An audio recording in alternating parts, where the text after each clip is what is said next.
ঈশ্বরের তৈরি করা একটি সুন্দর বাগানে প্রথম পুরুষ আদম এবং নারী হবা বসবাস করত।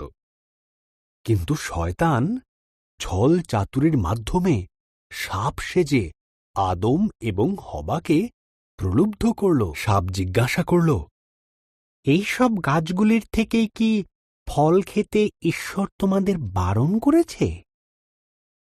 হবা উত্তর দিল, শুধু মাঝখানের গাছটির ফল খেতে বারণ করেছে। যদি খাই তাহলে মারা যাব। হবা ফলটি খেল। সে তার সঙ্গে আদমকে কিছুটা ফল খেতে দিল।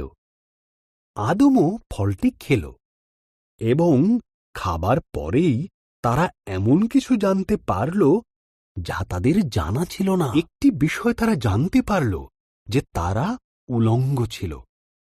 তারা পাতার বস্ত্র তৈরি করে নিজেদের লজ্জা ঢাকল। তারা আগে কোনোদিন ভয় বা লজ্জা পায়নি। তাই তারা বুঝল কিছু একটা ভুল হয়েছে। আদম, হবা? আদম উত্তর দিল, আমরা লুকিয়ে আছি, আমরা উলঙ্গ। ঈশ্বর দীর্ঘশ্বাস ফেলে বললেন, তোমরা ওই গাছের থেকে ফল খেয়েছ, তাই তোমরা জানো। তখন আদম হবাকে দোষ দিল, আর হবা সাপকে দোষ দিল। ঈশ্বর বললেন, সাপ, তুমি বুকে ভর দিয়ে চলবে।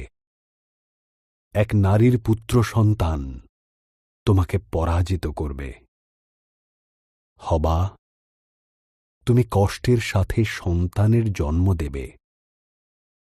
আদম, তোমাকে খাবার সংগ্রহের জন্য অনেক কষ্ট করতে হবে। এরপর ঈশ্বর আদম এবং হবার জন্য পোশাক তৈরি করে তাদের পরালেন আর বাগান থেকে বের করে দিলেন। ঈশ্বর এক স্বর্গদূতকে জ্বলন্ত তলোয়ার হাতে দিয়ে সেখানে রাখলেন, যাতে তারা আর ফিরে আসতে না পারে।